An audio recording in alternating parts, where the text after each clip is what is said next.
இன்றைக்கு ஒரு பெரியவர் இருந்தவர், அவர் சொன்னார் நீங்க அப்படியே போராடுங்களாண்டு. இன்றைக்கு எங்களுக்கு அச்சுறுத்தல் விடுத்திருக்கீங்க.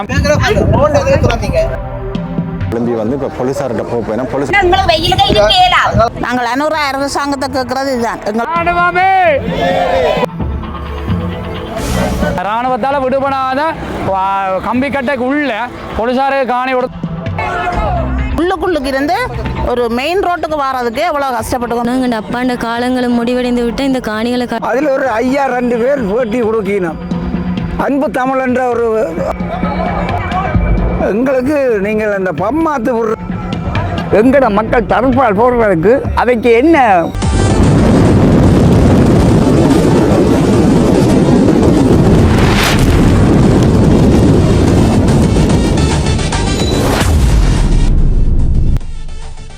அன்பு தமிழ் உறவுகளுக்கு வணக்கம். இன்றைக்கு எங்கே நிற்கிறேன்னு சொல்லலாம். இன்றைக்கும் யாழ்ப்பாணம் பலாலி சந்திலான் இருக்கிற இன்றைக்கு 4வது வாரமாக பலாலியில் இருக்க மக்கள் தங்களுடைய நில உரிமைகள், அதாவது காணியை மீட்பதற்காக பூர்வீக காணிகளை மீட்பதற்கு போராட்டங்களை நடத்தி வருகிறார்கள். பல்வேறுபட்ட கோரிக்கைகளை முன்வச்சு இந்த போராட்டங்களை நடத்தி வருகிறார்கள். உண்மையிலே வயது போனவர்கள் இந்த கொட்டும் வெயிலில் இருந்து அவர்கள் தங்களுடைய போராட்டங்களை மேற்கொள்கிறார்கள். இதில் தரப்பால் கட்டுறது கூட அனுமதி மறுக்கப்பட்டிருக்கிறது. போலீசார் அடக்குமுறைகளை மேற்கொண்டிருக்கிறார்கள். இன்றைக்கு இந்த பலாலி மண்ணில் என்ன நடக்கின்ற விடயங்களை பகிர்ந்து கொள்ளப்புறன் வேறு உறவுகளே முதலாக எனது காணொலியை பார்ப்பதாக இருந்தால் மறக்காமல் சப்ஸ்கிரைப் பண்ணிட்டு காணொலியை பாருங்கள். வாருங்கள் காணொலிக்கு போகலாம். ராணுவத்தின் வாகனம் பஸ் ஸ்டாண்டு போகுது, பெரிய பஸ் ஸ்டாண்டு.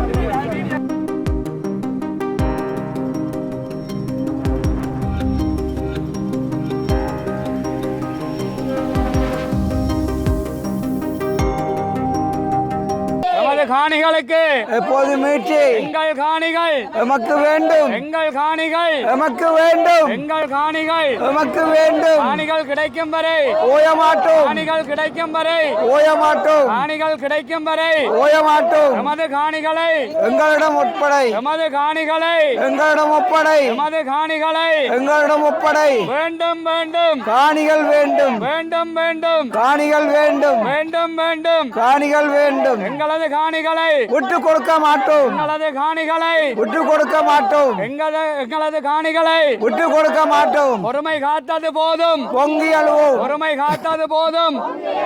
பொறுமை காத்தது போதும்.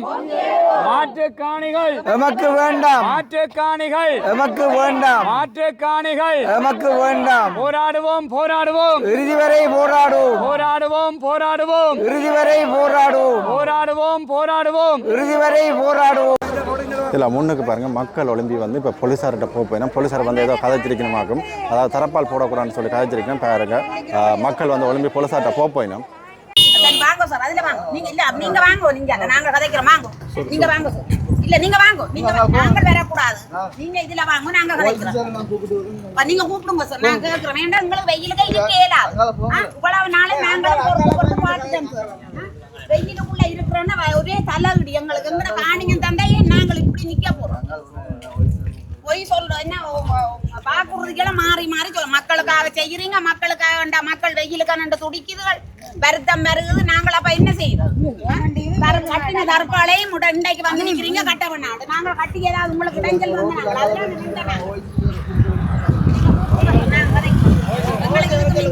இருக்கலாது. வெயிலுக்குள்ள நாங்கள் ஆர்ப்பாட்டம் செய்யறோம்.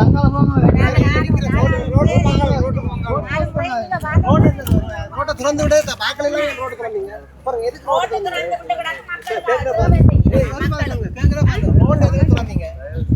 கேட்கற ஒரு பதில் சொல்லுங்க சார்.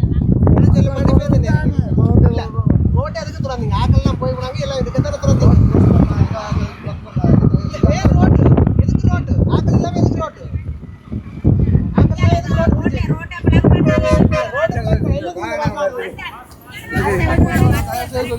போறவன் இல்லைங்க. இல்ல ரோட்ல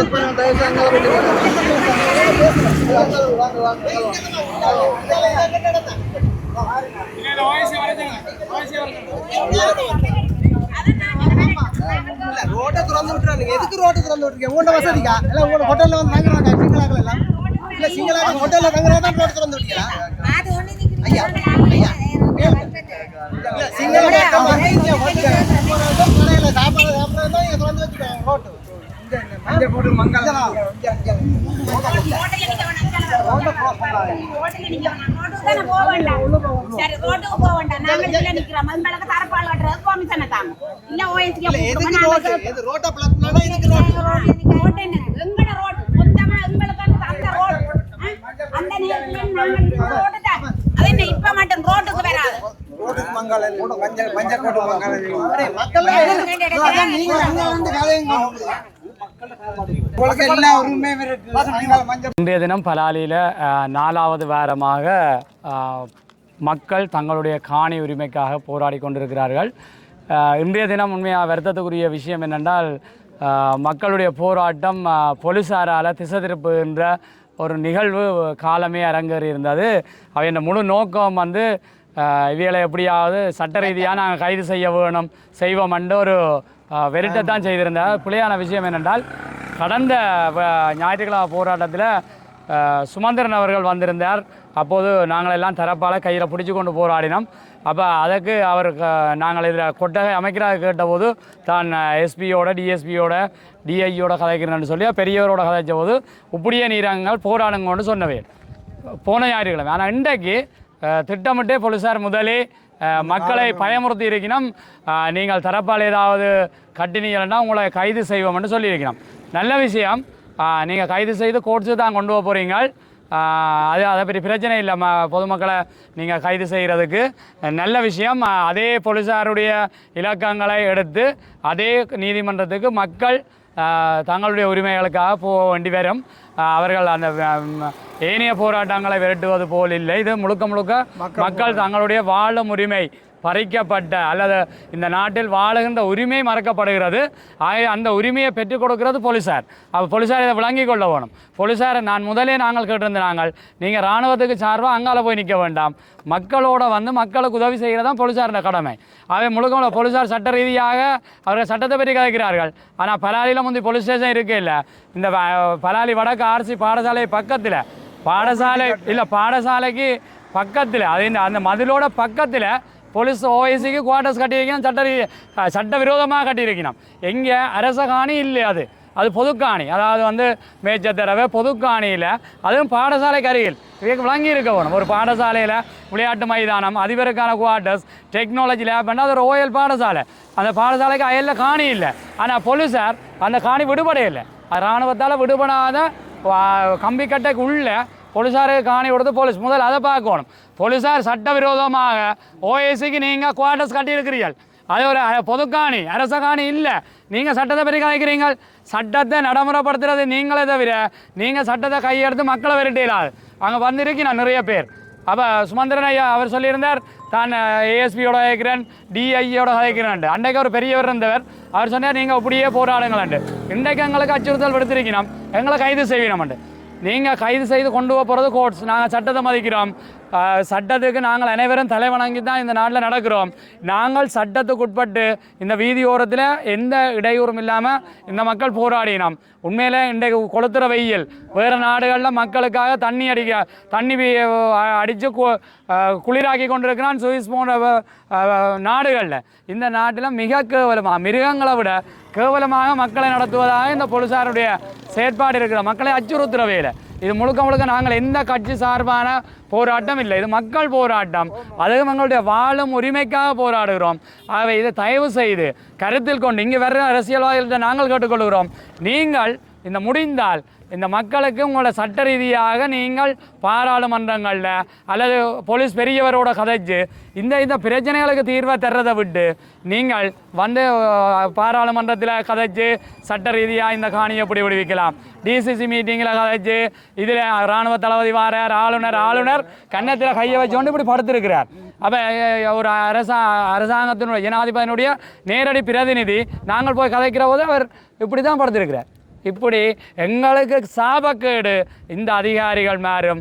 எங்களுடைய இதுவரைக்கும் முதல் இருந்த அரசியல்வாதிகளும் உட்படத்தான். இன்றைய பாருங்க, பலாலி விமான நிலையத்தை அடாத்தா உயர் பாதுகாப்பு வலயத்தில் அடாத்தா கொண்டு போய் ஒரு இன்டர்நேஷ்னல் ஏர்போர்ட் உண்டு.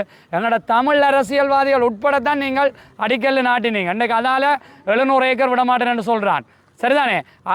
எங்களுக்கு சாபக்கேடு எங்களுடைய இந்த அரசு அதிகாரிகளும் தமிழ் உண்மையாக நாங்கள் சொல்கிறோம். தமிழ் மட்டும் இல்லை, இன்றைக்கு நாங்கள் எங்களுக்கு பதில் சொல்ல வேண்டியவர் பிரதி பாதுகாப்பு அமைச்சர் சொல்கிறார் 1600 ஏக்கர் பாதுகாப்புக்கு தேவையான ஒரு மண்ணுக்கும் தேவையில்லை. இந்த ரோட்டுக்கு இஞ்சால என்ன பாதுகாப்பு இல்லை, ரோட்டுக்கு மேற்கால இந்த வடபகுதியில் என்ன பாதுகாப்பு காரணம்? ஒரு காரணமும் இல்லை. கண்ணால் வந்து பார். ஆகவே அவர் ஒரு வேறு ஒரு கட்சி சொல்லியிருக்கலாம். என்பிபியினுடைய அரசாங்கத்தில் இருக்க பிரதி பாதுகாப்பு அமைச்சர் சொன்னதை வன்மையாக கண்டிக்கிறோம். முதலாவது, நீ உன்னுடைய ஊரில் கொடு, உண்ட காணியை கொடுக்கலாம், எங்களுடைய உறுதி காணிகளை கொடுக்க நீ சிங்கள ஒரு அமைச்சராக இருக்கலாம், பிரதி அமைச்சராக இருக்கலாம். வேறு ஒரு கொடூரமான அரசாங்கத்தினுடைய அமைச்சர் சொல்லியிருந்தால் நாங்கள் கருத்தில் கேட்டிருக்க மாட்டோம். ஆனால் மக்கள் ஆட்சி, மக்களுக்கு நல்லது செய்யும் என்று சொன்ன என்பிபி அரசாங்கத்துக்கு சேர்ந்த ஒரு பிரதி அமைச்சர் சொன்னதை நாங்கள் வழிவடக்கு மக்கள் சார்பாக கண்டிக்கிறோம். அது மட்டுமல்லாமல் அவர் மற்ற சொல்லியிருக்கிறார், இங்கே சுய தேவைக்காக இராணுவம் விவசாயம் செய்தண்டு. நீங்கள் செய்யுங்கள், அதை அரச காணியில் செய்யுங்கள், இந்த மாவட்டத்து வெளியில் எங்கேயாவது பொதுக்காணியில் செய்யுங்கள். எங்களுடைய வீடுகளை ஆலயங்களை இடித்து இராணுவம் சுயதேவைக்கு விவசாயம் செய்வதை ஒருபோதும் அனுமதிக்க மாட்டோம். சாத்வீக ரீதியில் போராடுவோம். நாங்கள் வேணுமென்னா இந்த மக்கள் இந்த பாதையால் நடந்து போனால் நீங்கள் ஒன்றுமே செய்ய முடியாது. நாங்கள் இப்போவும் சொல்கிறோம், வன்முறையாக போராட விரும்பவில்லை. நாங்கள் ஜனநாயக ரீதியில் நடந்து போய் எங்களோட காணிகளில் இருக்க வேண்டி வரும். நீங்கள் விரட்டுறது மக்களோட நீங்கள் உங்களோட வீரத்தை காட்டாதீங்க. இராணுவத்துக்கும் கேட்குறோம், பொலிஸுக்கும் சொல்கிறோம், நீங்கள் மக்களோடு வீரம் காட்டாதீங்க. நீங்கள் தேவையான ஐக்கிய நாடுகள் சபையில் ஜனாதிபதியோட கேட்டு வேறு நாடுகளுக்கு போய் நீங்கள் வீரர்களாண்டா போய் போராடுங்க. நல்ல அரசாங்கத்துக்கு காசு வரும். இராணுவம் அழுகிறான், எங்களுக்கு இதாலே ஒரு காசும் பெறாது, அரசாங்கத்துக்கு தான் காசு வரும். உக்ரைனில் போய் சண்டை பிடிங்கோ, ரஷ்யாவில் போய் சண்டை பிடிங்கோ, மக்களோடு சண்டை பிடிக்காங்க. நாங்கள் தயவு செய்து கேட்டுக்கொள்கிறோம், பொதுமக்களோடு சண்டை பிடிக்கிறது அது அவ்வளவு நல்லதும் இல்லை. நான் முதலும் சொல்லியிருக்கிறேன், மக்களுடைய சாபத்துக்கு நீங்கள் ஆளாகினால் நீங்கள் மிக பெரும் அழிவுகளை சந்திப்பீங்கள். இப்போது நீங்கள் இயற்கை அனர்த்தங்கள், இந்த இலங்கை திருநாடு எங்களுடைய மக்கள் சகோதர மக்கள் துன்பப்படுகிறதை நாங்கள் சந்தோஷமாக சொல்ல முடியாது. இந்த அரசாங்கம் செய்கின்ற அநியாயங்கள் இயற்கை தண்டித்து கொண்டிருக்கிறது. இதை விளங்கிக் கொள்ளுங்கள். நாங்கள் இதை தான் கேட்டுக்கொள்கிறோம். நாங்கள் வேறு ஒன்றும் கதைக்கல. ஆகவே இந்த அவர் பிரதி பாதுகாப்பு அமைச்சர் சொல்லியிருக்கிறார், இராணுவம் சுயதேவைக்கு விவசாயம் செய்தாண்டு. அது முழுக்க போய், அதாவது சிவில் பாதுகாப்பு திணைக்களம் 2500 ரூபா கொடுத்து புளியம்பழம் உடைக்குது.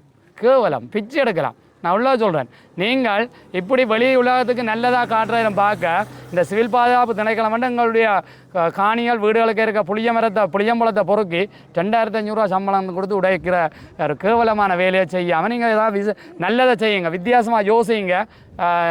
இந்த நாங்கள் கேட்குற விஷயம், எங்களுக்கு பொருளாதாரத்தில் பாதிக்கப்பட்டிருக்கிறோம், எங்களுடைய வாழும் உரிமைக்கு அப்பால் பசியோடு இருக்கிறோம், வாழ முடியாமல் இருக்கிறது.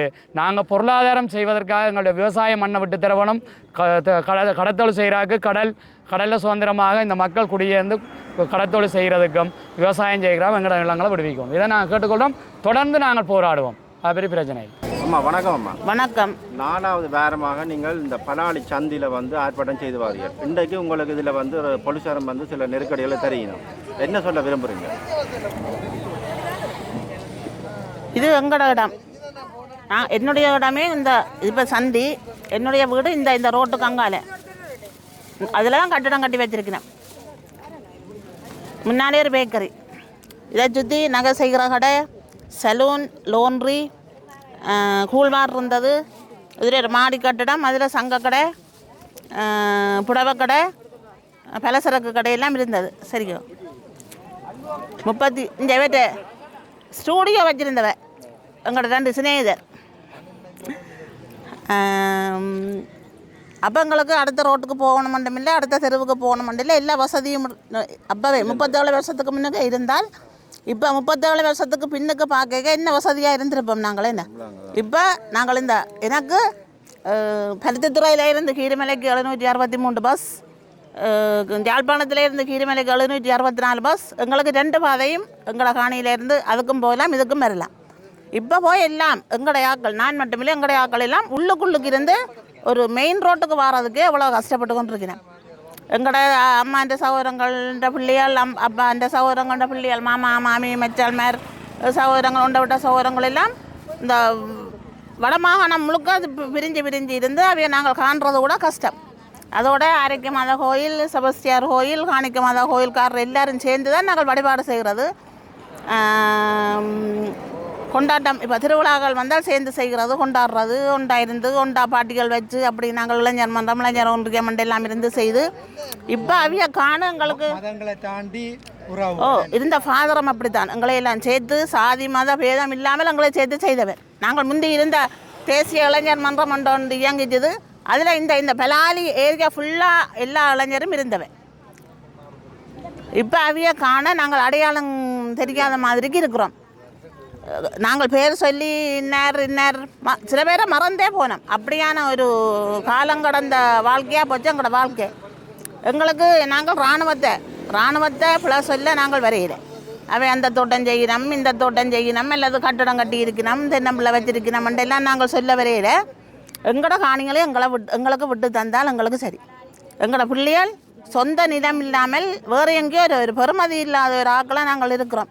இந்த காணிகள் இல்லாதால அதுவும் கொஞ்சம் நெஞ்ச காணி இல்லை. இங்கே இருக்கிற எல்லாருக்குமே நிறைய 2, 3, 4, 5, 6, 10, 15 பிறப்பு காணிகள் கூட வச்சிருக்கிறேன். அப்போ இதால் சில சரியான பிரச்சனைகள், பிள்ளைகள் இந்த வாழ்க்கை கூட சில பிரச்சனையாக முடிஞ்சது. தயவு செய்து நாங்கள் வேறு ஒன்றும் இராணுவத்தையும் ப்ளஸ் இல்லையில இதண்டே நாங்கள் அனுரா அரசாங்கத்தை கேட்குறது இதுதான், எங்களுக்கு எங்களோட காணிகளை விட்டு தந்தால் காணும். வணக்கம், நான் பலாலி மார்க்கண்டு குணசேகரம். நான் என்ன இப்போ எல்லோரும் எல்லா கருத்துக்களையும் சொல்லிவிட்டார்கள். எங்களுக்கு பத்திரிகையில் வந்தது பலாலி ராஜராஜேஸ்வரி ஆலய பாதை திறக்கப்படும். அந்த 10ஆம் தேதி 10 மணிக்கு ராஜராஜேஸ்வரி பாதை திறக்கப்படும் என்று உதயன் பத்திரிகையில் நான் பார்த்தேன். நான் மற்ற பத்திரிகைகளையும் வந்திருக்கும்.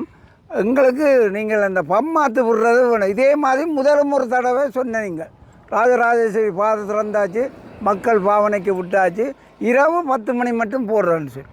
இன்றைக்கு 10ஆம் தேதியும் திறக்கையில், இன்றைக்கும் திறக்கையில், நேற்றும் திறக்கையில், இன்றைக்கும் திறக்கையில். அதில் எங்களுக்கு மனதுக்கு வருத்தத்தை தார விஷயம் என்னன்னு சொன்னால், அதில் ஒரு ஐயா 2 பேர் பேட்டி கொடுக்கணும். அன்பு தமிழ் என்ற ஒரு யூடியூப்பு தான் கொடுக்குறார். அவர் கேட்குறார், ஐயா இந்த பாதை என்ன வீரப்ப பாதை கொண்டு வைக்க அவர் ஓமன்றார். ஆனால் அவருக்கு பலாலியில் அவருக்கு என்ன நினைக்கிறேன் 80 வயசு இருக்கும். அவர் சொல்கிறார் தன் கருத்து என்னன்னு கேட்டால், எங்களுக்கு இந்த பாதை திறந்தால் காணும், நாங்கள் எங்களோட கோயிலுக்கு என்ன தேவை என்றாலும் வீட்டில் போய் எடுத்து கொண்டு ஓடிடுவோம் சாமான். அந்த டீச்சந்தியால் போய் அப்படி வர எங்களால் இயலாது.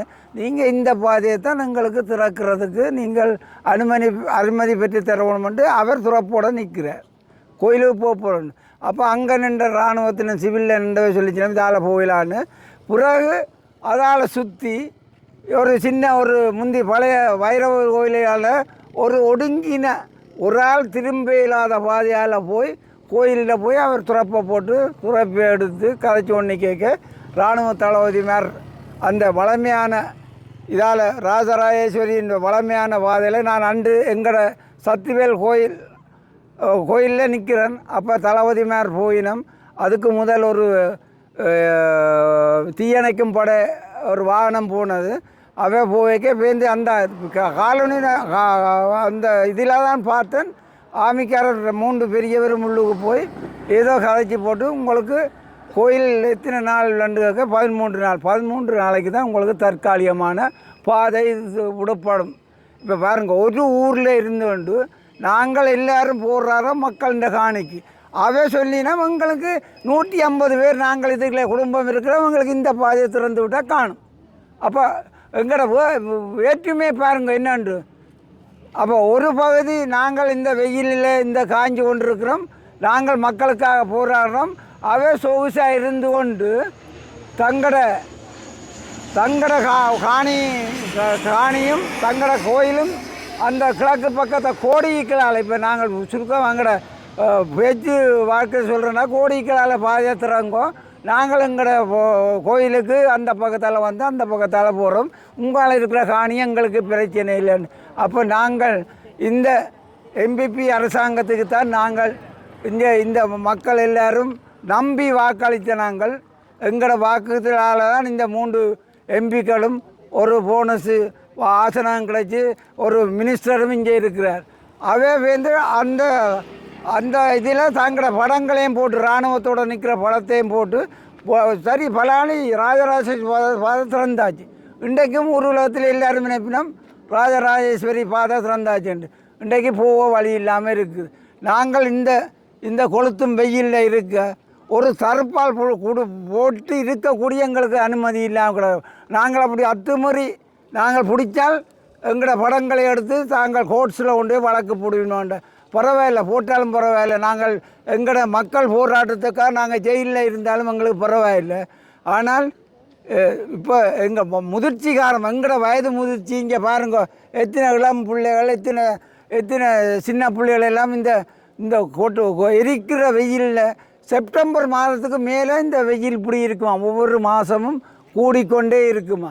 ஆகையால் நாங்கள் கேட்குறது இந்த எம்பிகளை, அமைச்சரை, மற்றது எங்களை ஆளுநர், அரசாங்க அதிபர், எங்களோட பிரதேச செயலர் எல்லாரையும் அன்பாக வேண்டுகோள் விடுக்கிறோம். எங்களை போராட்டம் தொடரும். அதற்கு எங்களுக்கு ஒரு தடுப்பால் போட்டு இந்த மக்களை பாதுகாக்க ஒரு ஆவணம் செய்யும்படி உங்களை அன்பாக கேட்டுக்கொள்கின்றோம். வணக்கம் தங்கச்சி. வணக்கம் அண்ணா. இன்றைக்கு வந்து 4வது வாரமாக வந்து நீங்கள் போராட்டத்தில் கலந்து கொள்றீர்கள். இன்றைக்கு வந்து நிறைய போலீசார் அடக்குமுறை இருந்திருக்குது. நீங்கள் என்ன சொல்ல விரும்புகிறீர்கள்? உங்களோட காணிகள் எங்கே இருக்குது, என்ன மாதிரி அதையும் சொல்லுங்கள். என் பேர் என்ன வந்து உதயர்ணன் சாணி. எங்களோட அப்பாண்ட இடம் வந்து வசாவலான் வடக்கு பலாலி. எங்களோட அப்பா வந்து 36 வருடங்களாக பலாலியிலிருந்து அகதிகளாக குடிபெயர்ந்து தற்போது உடுப்பிட்டியில் வசித்து வருகிறார். இப்போ வந்து பார்த்தீங்கன்னு சொன்னால் எங்களோட அப்பாண்ட காலங்களை முடிவடைந்து விட்டால் இந்த காணிகளை காட்டாம விட்டால் வந்து எங்களுக்கு அப்பாட சொந்த இடம் வந்து எதாண்டு தெரியாமல் போயிடும்.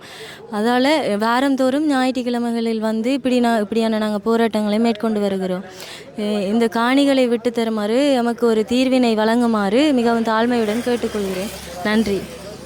இன்னொரு விடயம், அரசாங்கம் வந்து இந்த காணியில் உங்களோட காணியில் உங்களுக்கு தாரதாக இது வரைக்கும் இந்த காணியை விட்ட பாடம் இல்லை. வயது போனவர்கள் வந்து வயதிலிருந்து எங்களுக்கு ஆயிருங்கள். இது தொடர்பாக என்ன சொல்ல அவள் சொல்கிறேன், ஊழல் நெருக்கடிகளை போக்கினு சொல்கிறேன். ஆனால் போக்கின மாதிரி தெரியும்.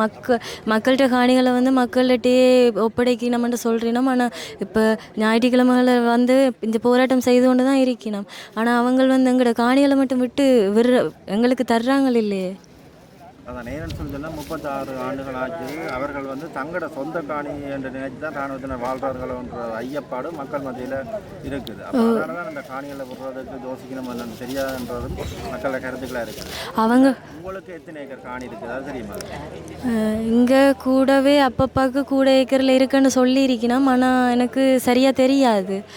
என்னென்னு சொன்னால் நாங்கள் பிறக்கவே இல்லை. 36 வருடம்னா எனக்கு இப்போ தான் 22 வயசு. அப்போ எனக்கு அதை பற்றி சரியாக தெரியாது. அப்பாட சொந்த இடத்தை பார்க்கணுமென்ற ஒரு ஆசை எனக்கும் இருக்குது. நன்றி.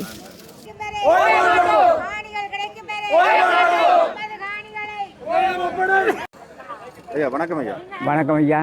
நீண்ட நாள் வந்து நீங்கள் இந்த போராட்டத்தை முன்னெடுக்க 4வது வாரம் நினைக்கிறேன்.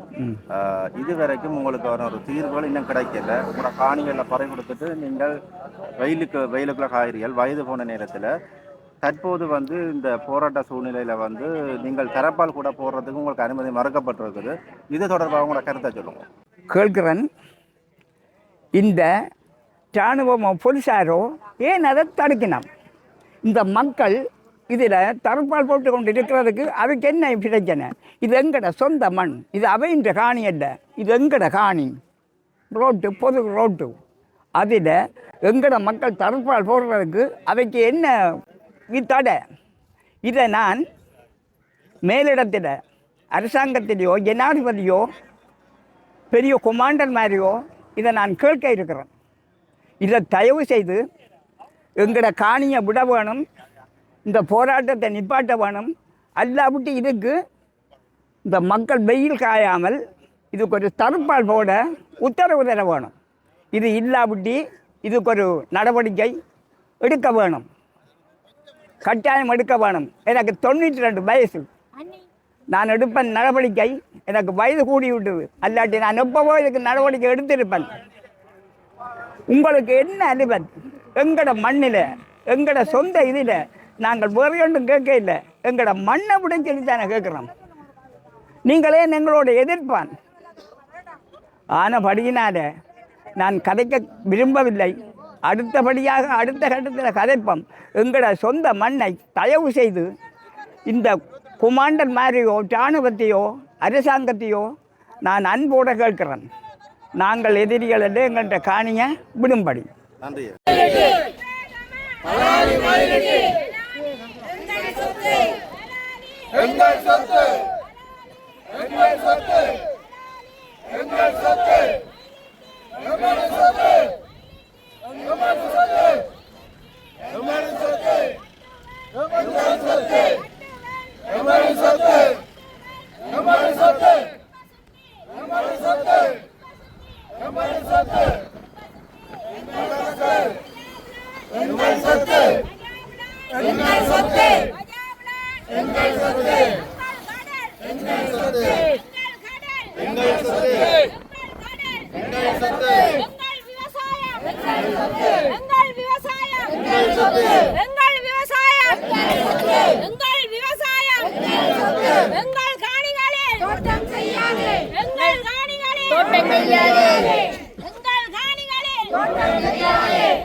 ராணுவமே, போலீஸே, ராணுவமே,